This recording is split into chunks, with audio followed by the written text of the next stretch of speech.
Noite, Rogério. Nós vimos hoje um Bahia competitivo, um Bahia brigando pela bola, guerreiro. É esse o Bahia que você sonhava ou ainda pode melhorar mais? Boa noite, eu acho que esse é o Bahia que o torcedor sonha, que todos nós que trabalhamos aqui ou que torcemos pelo clube desejamos. Se pode melhorar, eu acho que sempre pode, em várias questões. Na parte anímica, na parte de desejo, eu acho muito difícil ter mais do que a gente teve. Eles se entregaram completamente hoje. Eu sempre falo, né? Falei do Cauli lá em Goiânia, falei do Everaldo no último jogo. Eu poderia destacar vários jogadores, mas a dupla de volantes que jogou hoje fez uma partida excepcional. Eu acho que tanto o Nico quanto o Iago, acho que foram muito bem no jogo, acho que demonstraram esse espírito de luta, de entrega do nosso time. Então, nesse aspecto, eu acho que nós deixamos o máximo dentro de campo. Todo mundo saiu no limite. Agora, como construção, como marcação, isso tudo a gente, sem dúvida, a cada vez pode ainda entregar um pouco mais. Parabéns, Ceni. A gente está numa reta final de temporada, né? Uhum. Chegando aí a final do Campeonato Brasileiro. Eu quero saber de você se você ainda consegue. Claro que o time melhorou, é evidente que o Bahia melhorou nos últimos 6 jogos, chegou 4. Mas vem 4 jogos aí, 3 jogos fora de Salvador. Quero saber como é que você vai fazer para tirar mais desse elenco, o Bahia conseguir os resultados fora de Salvador. Puxa vida, cara, nós tentamos fazer. Não tem jogo no Brasileiro, em casa ou fora. Não há partida simples, fácil. Né? O nosso próximo jogo é contra um concorrente direto, independente do resultado que tenha amanhã, né? É uma briga direta para se manter na Série A. E nós temos que... Amanhã nós vamos ter um dia de descanso, até que, enfim, né? A semana foi puxada inteira. Então amanhã eles descansam e nós vamos competir. Acho que o que você falou, né? Um time que mostrou alma, mostrou coração e é nessa toada que tem que seguir. Se falta alguma coisa, se a gente pode melhorar tecnicamente ou como conjunto ainda, mas esse valor que tem o triunfo, esse não pode nunca faltar para a gente. Tem grupos que se satisfazem por uma vitória, outros quando ganham 2 já tá bom, e tem aqueles caras que são os diferentes, os caras que querem vencer todo dia, né? E a mentalidade que a gente tem que incutir nesses atletas é que você só precisa vencer o próximo jogo, sempre. Então nós temos que ir para a próxima também como uma grande final, uma grande batalha, e aí sim se a gente conseguisse esse triunfo, aí acho que até o pensamento poderia começar a mudar. Rogério, boa noite, parabéns pelo resultado. Hoje, mais um jogo sem sofrer gols. Sim. E durante a partida, o time teve aquela maturidade que você citou depois do jogo contra o Inter para controlar o jogo e chegar ao segundo gol no fim. Queria que você falasse sobre isso e também sobre o fato da bola parada ter sido positiva hoje, né, com o Canu. Na verdade, a bola parada a gente vem treinando desde o primeiro dia. São 28 jogadores e no mínimo 8 durante o trabalho tático. Eu revezo e 8 vão trabalhar com o Charles da bola parada. Nós já desde muitos anos atrás a gente sempre consultou especialistas de bola parada, e é uma das coisas que a gente quer usufruir do Grupo City, que tem um especialista em bola parada, para que a gente evolua cada vez mais. Mas vale destacar a batida do Biel, a velocidade da bola, a trajetória da bola, e aí o Canu subiu praticamente sozinho no 3º andar. Não era um dos times mais altos hoje, lembrando que o Resende fora deixa o time um pouco mais baixo, mas a qualidade da batida faz a diferença, e que seja o primeiro gol, né, de muitos, porque o Bahia não é um time que tem como costume fazer muitos gols de escanteio, né, de bola cruzada na área, que a gente possa evoluir nesse quesito, continuar não sofrendo gols e tentar, hora ou outra, fazer nossos golzinhos de bola parada. Mas é um investimento que a longo prazo você tem que pensar sempre na montagem de um elenco, de ter no mínimo 5 jogadores de pote alto e que tem um bom jogo aéreo, porque os jogos se decidem muitas vezes, a gente cansa de ver jogos sendo decididos em bola parada. O controle do jogo foi melhor do que no último, mas eu acho que ainda a gente pode melhorar. Eu acho que às vezes a gente se precipita ao lançar uma bola, ao cruzar uma bola, quando poderia parar, trabalhar um pouquinho mais essa bola. Nesse sentido, perto do dia que nós chegamos para hoje, é uma evolução absurda. Perto do ideal, eu acho que ainda falta bastante. Boa noite, Rogério. Você teve alguns dias de treinamentos, essas datas FIFA e etc. Só que agora a situação aperta. Até o jogo contra o Atlético do Paraná no outro mês, nós teremos praticamente jogos um atrás do outro. Uhum. Como é que fica essa situação? Como administrar essa situação, principalmente pelo lado físico? Para esse jogo do Cruzeiro é um pouco mais tranquilo, apesar de ter uma viagem no meio, mas nós temos 24 horas a mais. Essas 24 horas são fundamentais. Esse domingo, né, que nós temos para descansar e voltar a trabalhar na segunda-feira, eu acho que a gente consegue parece que é pouco tempo, mas para um atleta é uma infinidade, essas 24 horas a mais em parte de recuperação, preparação, fortalecimento para o próximo jogo. Os que pesam muito é quando tem jogo de 3 em 3 dias e com viagem no meio. Esses são os mais difíceis de se fazer, principalmente quando você está numa posição geográfica que é desfavorável em relação aos times de São Paulo, Rio de Janeiro, onde tem, né, voos mais curtos.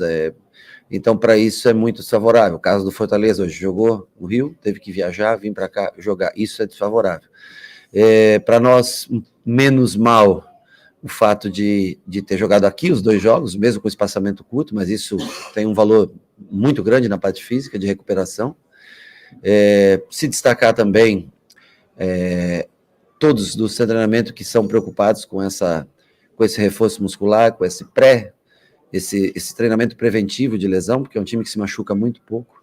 Então, assim, está sendo intensificado muito isso e é de se destacar o valor que isso tem. E agora, para esse jogo do Cruzeiro, nós temos a tempo hábil. Para o jogo do Palmeiras, aí são 2 viagens, né? Uma viagem para Minas, uma viagem para São Paulo. Nós devemos fazer já direto nessa, não voltar para Salvador, tentar usufruir o tempo para descansar. E o melhor a se fazer, eu sei que todo mundo gosta perto da família e tudo, mas nós temos que abrir mão disso para não voltar para cá e continuar descansando, treinando nos períodos da tarde, deixar eles descansarem um pouco mais. Descanso e alimentação às vezes são mais importantes do que um treinamento quando o jogo se faz de 3 em 3 dias. Boa noite, Rogério, parabéns pelo triunfo. Eu queria que você falasse a respeito justamente dessa dor de cabeça que você ganha agora no setor de meio campo. Você, quando perde para o Santos, você tinha falado da estatura, da ausência do Rezende e tal, e hoje você elogiou a dupla de volante que atuou, que no caso é um elogio ao Nico Acevedo. Como é que vai ser a volta do Rezende, como montar esse meio campo agora, com 2 jogadores com, podemos dizer que características diferentes? Honestamente, eu gostaria de ter mais dúvidas para esse setor ou para qualquer outro setor, eu gostaria sempre de ter dúvidas boas assim. A gente vai analisar primeiro o adversário, como se comporta o Cruzeiro, ver o que encaixa melhor, né, para esse jogo, mas é bom, nesse caso, numa dupla de volantes, se a gente jogar numa dupla de volantes, como a gente jogou nos últimos 2 jogos, você ter 3 jogadores, até o Diego Rosa entrando hoje, depois acho que de um bom período, né, e participando um pouco do jogo. Nós temos Mugni, que já fez a função, até o Cittadini, estando melhor fisicamente, é um jogador que em determinados momentos pode dar mais qualidade numa construção de jogo e pode jogar nessa função. Então, assim, a concorrência é grande, mas isso é bom, né? Faz parte, por isso que eu repito para vocês, às vezes ficam 7, 8, 9 jogadores fora, e você fica triste pelos caras, você gostaria de ter todos aqui, mas o elenco é um elenco numeroso, e nem sempre você consegue deixar todo mundo feliz. Mas vejo que mesmo os que ficaram fora, vieram aqui hoje e comemoraram muito a vitória, eu acho que isso é o triunfo, acho que isso é o mais importante para a gente, mas que venham mais dores de cabeça como essa. Quanto mais qualidade técnica você tem, o futebol é assim, futebol a cada 3 dias, não é mais como era antigamente, que tem aqueles 11 ficam e... Não, hoje eu sabia que Tassiano não aguentaria até o fim, hoje eu sabia que... Achei que Iago não aguentaria até o fim, tinha certeza que Everaldo cansaria, Cauli cansaria, e tinha certeza que o Biel também cansaria. Então, assim, nós já tínhamos mais ou menos na cabeça essas 4 trocas, né? E o Cândido também fiquei um pouco preocupado com o Marinho em cima dele, né? Aí amarelou ele, amarelou o Raul, né? Aí eu fiquei um pouco preocupado em perder, né, um jogador, e por isso eu fiz a troca um pouco mais cedo nesse setor, porque jogar com 10 contra o Fortaleza, bom, é o mesmo que aconteceu com o Fortaleza, saindo um jogador machucado e tendo que ficar em 10, é bem sofrido, né? É bem cansativo. Rogério, o Raul Gustavo substitui o Vitor Hugo hoje, entrou muito bem, passou Sim. segurança na defesa. Fala um pouco sobre a atuação do jogador hoje. O Raul tem características diferentes do Vitor Hugo. Os dois são bons jogadores de jogo aéreo, talvez uma ligeira vantagem para o Vitor Hugo no jogo aéreo. Em matéria de arranque e construção, a característica é favorável ao Raul Gustavo, é um jogador mais rápido, mais leve. O Vitor Hugo tem a experiência a seu favor, né? Os dois são muito bons em marcação. Quando se enfrenta um velocista, Raul leva alguma vantagem. Quando se enfrenta um jogador mais de área, eu acho que a experiência do Vitor Hugo conta muito. Então, a gente encaixa, como eu te falei, não só no meio campo, mas em todas as posições de acordo com a necessidade. Claro que hoje o Vitor Hugo tinha 9 pontos aqui nessa região da testa que impediria ele de cabecear uma bola. E um zagueiro que não pode cabecear é praticamente um a menos para jogar. Mas é analisado, sempre levado em conta. Todos são importantes para a gente, né? O Raul hoje teve momentos bons de construção, de saída de jogo, um outro erro que também faz parte do jogo, para quem não joga todas as partidas, mas tem iniciativa, tem a confiança de todos da comissão técnica e do clube. Rogério, parabéns pelo resultado. Eu vi você na beira do gramado, chamando a atenção bastante ali do Luciano Juba, ali Sim. também do Matheus Bahia para marcação. Então, o seguinte, esse é o segredo desse time? A mentalidade, o foco, tá diferente, Rogério? Bom, eu não posso te falar como era antes, mas eu sei como é quando eu jogava, né? Eu quero vencer. Eu não quero outro resultado que não seja o triunfo. Tanto que na minha carreira como treinador eu tenho sempre mais vitórias e derrotas do que empates. Aqui são 4 vitórias e 2 derrotas, né? Eu não sei muito jogar pelo empate. Eu penso sempre em tentar vencer. E às vezes o intuito de vencer, você tem que ter coragem para vencer, mas você corre riscos por uma derrota, né? Ali com o Juba e com o Bahia, foi quando entrou o Tinga, principalmente, um jogador que leva vantagem no jogo aéreo, tem muita força no lateral. O Juba é um jogador em formação, acho que foi uma boa aquisição do clube, mas ele vai precisar se desenvolver, amadurecer um pouco mais, mas tem entrado nos jogos, tem colaborado, tem um bom cruzamento, tem que saber a hora certa, talvez de prender uma bola, mas é um jogador interessante. Eu acho que a médio e longo prazo é um jogador que pode dar muito resultado, um cara um pouco tímido, um pouco introvertido, mas que devagarinho vai se ambientando, vai se soltando e vai ser muito útil. E o Bahia, nós demos esses 45 minutos, ele já tinha entrado no jogo contra o Goiás, se eu não me engano, né, na parte final. É um jogador bem técnico, precisa estar um pouco mais concentrado, um pouco mais ligado, mas enfim, vai ser usado, como vocês falaram, são vários jogos até o Atlético Paranaense, e muitos do elenco vão ser usados em determinado momento. O cansaço bate, você tem trocas que precisam ser feitas. Rogério, boa noite. Você já respondeu sobre as trocas, inclusive, Sim. Só que eu queria, assim, 2 em 1, né? Como? 2 em 1. 2 em 1. Vai lá, pode fazer as duas, pode fazer uma de cada vez. Eles não gostam, mas Não, mas pode fazer. Você está autorizado, porque senão você me bate. Pode fazer. Nada de coisa, rapaz. Rogério, olha só. Jogar contra adversários qualificados é um verdadeiro tabuleiro de xadrez. Sim. Do mesmo jeito que você estuda o adversário, ele também ele estuda. Com certeza. E você tem aproveitado, seja por questões fisiológicas ou por questões técnicas, você tem rodado muito o elenco. Sim. Vem Cruzeiro, vem Palmeiras. No primeiro turno, o Bahia conquistou 4 pontos desses 2 confrontos, apesar de ter sido em casa. Como fazer para não só rodar o elenco, mas manter a intensidade, a atenção, e você, não sei se você já falou, mas deve ter comemorado o fato de, mais uma vez, não ter tomado gol em uma partida e o seu ataque ter feito. Como avaliar tudo isso e manter a mesma intensidade, apesar de estar trocando 4, 5 peças por jogo? Bom, manter a intensidade está muito relativo ao como você encara o treinamento do dia a dia. Se você mesmo não jogando, se prepara para jogar, é o que eu sempre falo quando vai se contratar um jogador. Esse jogador é um bom reserva, então não contrata. Você contrata quem você acha que vai jogar, e aí ele concorre com a vaga do outro jogador. Um jogador que trabalha, mesmo não estando jogando, trabalha focado, concentrado, ele pode ter uma falta de ritmo, cometer algum erro, mas ele, quando entrar, vai dar conta do recado. Então, o que a gente pede é isso, né? E a gente treina todos, a gente faz o trabalho para todos. Dificilmente eu excluo um ou outro jogador do treinamento. A gente inventa um treinamento, faz alguma coisa, mas que inclua sempre 27, 28 jogadores, o que não é fácil para um treinador, às vésperas de um jogo, trabalhar com todos, para que todos estejam bem treinados. Ontem, por exemplo, os 8 jogadores, com exceção ao Raul Gustavo e ao Nico, que não vinham jogando, esses 8 jogadores, eles só observaram o treinamento e foram trabalhar a bola parada, porque qualquer desgaste com eles, hoje eles não teriam condições de jogo. Então, todos os outros, o Juba entrou na posição que ele treinou ontem, para enfrentar o Fortaleza como nós pensamos que seria. Léo Cittadini treinou de 10, Ratão treinou de 9, Ademir treinou no lugar que ele entrou. Ou seja, o treinamento foi para eles. Esses outros já sabiam o que era para ser feito, eles só observaram, e em cima do trabalho deles, nós marcamos. Eles também estavam condicionados para o jogo, e por isso Ademir entrou bem.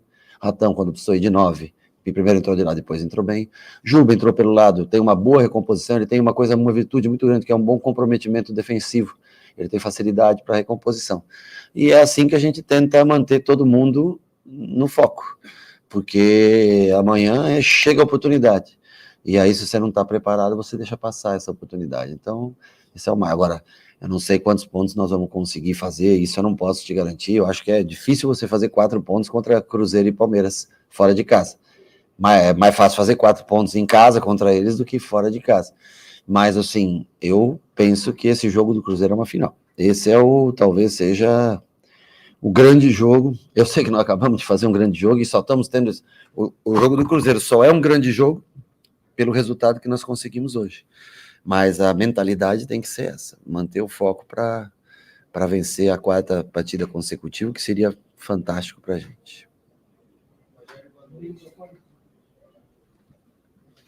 Rogério, boa noite. Boa noite. Queria te perguntar sobre o Cauli. Foi o 3º jogo que ele voltou de lesão hoje e o 3º triunfo consecutivo da equipe. O quão o retorno do Cauli influenciou a equipe a conquistar esses 3 resultados e o quanto ele está te ajudando a conseguir esse bom trabalho no Bahia? Olha, eu posso te dizer que ele é diferente. Ele é um jogador diferente. Tecnicamente, ele pensa coisas que não são todos os jogadores que têm essa capacidade. Eu lembro quando eu falava do Ganso, que jogava comigo. Quando eu era goleiro, eu jogava bem com os pés, né? E eu pensava sempre, quando me atrasava uma bola, eu pensava no mínimo em 2 jogadas, na primeira e no próximo passe. O Cauli pensa em 4. Então ele é um jogador diferente. O Arrascaeta pensa em 4. O Veiga pensa em 4. Então esses caras, o Ganso pensa em 2, 3, 4, 5 jogadas à frente. Ele é um cara que tem essa facilidade. Além do que acelera muito bem em condução à bola nos contra-ataques. Apesar de não ser um jogador com a principal característica de velocidade, mas a condução com a bola próximo do corpo e um parceiro como o Biel, como o Ademir do lado para distribuir jogo. Então ele é uma peça fundamental. Isso é inegável. Qualquer treinador que não falasse isso estaria mentindo. Claro que ajuda. Mas ele depende muito também da parceria com todos os outros jogadores. Everaldo foi fundamental, jogou todos esses jogos também. Iago jogou todos esses mesmos jogos que teve triunfos. Tassiano jogou todos esses jogos que teve triunfos. Então, assim, há uma parceria muito grande entre todos, há uma amizade muito grande. E como ser humano, que é mais importante do que como atleta, esse grupo é muito legal de trabalhar. Os caras são pessoas boas, pessoas do bem, que gostam de trabalhar. Então, assim, as pessoas, você tem problema de vestiário? Eu nunca tive problema de vestiário com gente que gosta de trabalhar. E esse grupo gosta de trabalhar. Oi, Rogério, boa noite. Boa noite. Teve um lance bem simbólico hoje em relação a essa coisa do grupo que gosta de trabalhar e de um jogador especialmente que é talvez a marca maior, já tem algumas marcas, na verdade, mas essa recuperação de Iago ao longo dessas partidas, mas teve um lance bem simbólico, que foi um lance que ele foi jogado para fora do campo, em cima de você. Você segurou ele, jogou ele de volta para o campo, e ele conseguiu interceptar a bola. E eu queria que você falasse da recuperação desse atleta e como ele vem sendo importante. A gente assiste o jogo de longe, pelo menos eu assisto o jogo de longe, mas eu vejo muita comunicação, sobretudo para a parte dele. E se tinha uma coisa que o time até pouco tempo não mostrava muito em campo, era essa comunicação. Como é que você faz essa orientação a eles? Olha, eu fico até dividido, mas talvez, como eu falei do Everaldo e Cauli, eu escolheria o Iago como melhor jogador em campo hoje. Para mim, ele é extremamente necessário. É o cara que pensa, distribui, joga entre linhas, sabe dominar uma bola de costas, sabe girar. O Acevedo e o Rezende são jogadores mais interessantes quando eles baixam para construir e olham o jogo de frente. O Iago é um dos poucos na função de volante que sabe jogar de costas, receber essa bola, dominar girando, dar continuidade de jogo. E hoje ele fez um jogo novamente com muita roubada de bola, assim como o Acevedo, muita roubada de bola. Então, assim, ele jogou no Fluminense, jogou com o Diniz num time que tinha como característica o quê? Posse de bola e construção. Então ele é um jogador muito útil para mim. Eu já tinha tentado levar ele em outros lugares que eu trabalhei, por ver nele, assim como em tantos outros jogadores que eu gosto aí no futebol brasileiro, com características de construção. Então o jogo, ele é um homem que dá muito equilíbrio entre a ligação do meio da defesa para o ataque. É um jogador que circula bem, se posiciona muito bem pelo centro do campo, é o jogador que mais recebe bolas pelo centro do campo para início de jogada. eu não desperdiçaria ele, tendo ele no time, não faria jogos sem ele. E se tivesse outros jogadores de característica parecida com ele, logicamente ele também seria trocado muitas vezes. Hoje ele conseguiu fazer tão bem, e eu achei que ele não aguentaria o jogo, mas ele foi para a função do Cauli, que cansou um pouco. Naquele momento, eu acho que ele tinha mais potencial defensivo ali como 10, jogou o Diego Rosa e Acevedo lado a lado, né? E aí ele faz essa função de 10, lógico que ele não é o Cauli, pelo amor de Deus, fazer a função de 10, mas como entrega de marcação, ele consegue produzir ainda mesmo cansado um pouquinho mais, porque o Cauli também, quando cansa, é mais difícil para ele. Mas um jogador, para mim, no meu modelo de jogo, essencial, fundamental. Eu acho que ainda é um time muito tímido, mas eu vejo o Canu se soltando um pouco mais, Iago falando um pouco mais no vestiário. Hoje Bahia falou um pouco mais no vestiário. Cauli é calado. Everaldo às vezes se comunica. Ademir é mais calado. Camilo Cândido é calado. Mas é característica como ser humano. Mas eu acho que todos eles estão muito envolvidos no processo. Mas o Iago tem bastante voz ativa. E eu acho que às vezes não é só através da voz, das atitudes também. Eu acho que se ganha muita liderança. Olá, Rogério, boa noite, Gabriele Globo Esporte. Você ali à beira do campo comemorou muito com a torcida e no final cantou junto. Qual a importância de ter essa boa relação entre treinador e torcida? Não é nem importância de boa relação, é que você fazer um 2-0 num clássico, talvez o maior clássico do Nordeste hoje, tirar o Bahia de uma situação extremamente incômoda momentaneamente. Eu sei que a rodada acontece amanhã e deve voltar essa pressão já para o jogo do Cruzeiro, não tem jeito, porque todo mundo ganhou, né? Hoje acho que o Goiás que empatou, né? Perdeu um ponto. E outra coisa, a energia que o torcedor hoje... eu fiz 3 jogos aqui, tá? O último tinha 31 mil pessoas, mas o torcedor foi fundamental. Hoje foi contra o Santos, eu achei que foi o de energia mais baixa. Ainda estava meio, sei lá, desconfiado.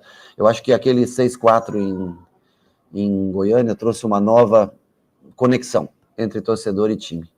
E o torcedor aqui é fantástico. Graças a Deus, o que eu tenho orgulho na minha vida é que eu só trabalhei em times de massa, em torcidas gigantescas. Então, assim, a gente conta com apoio. Eu sei que nós vamos agora passar um tempo fora daqui, né? Com 2 jogos fora de casa, mas na nossa volta, independente do que aconteça lá, eles são combustível para esses caras nunca desistirem, né? O canto da torcida é o que faz esses caras se manterem focados no jogo, mesmo com uma recuperação de 66 horas de um jogo para outro. Então, o torcedor foi fundamental, essencial no dia de hoje. Boa noite, gente!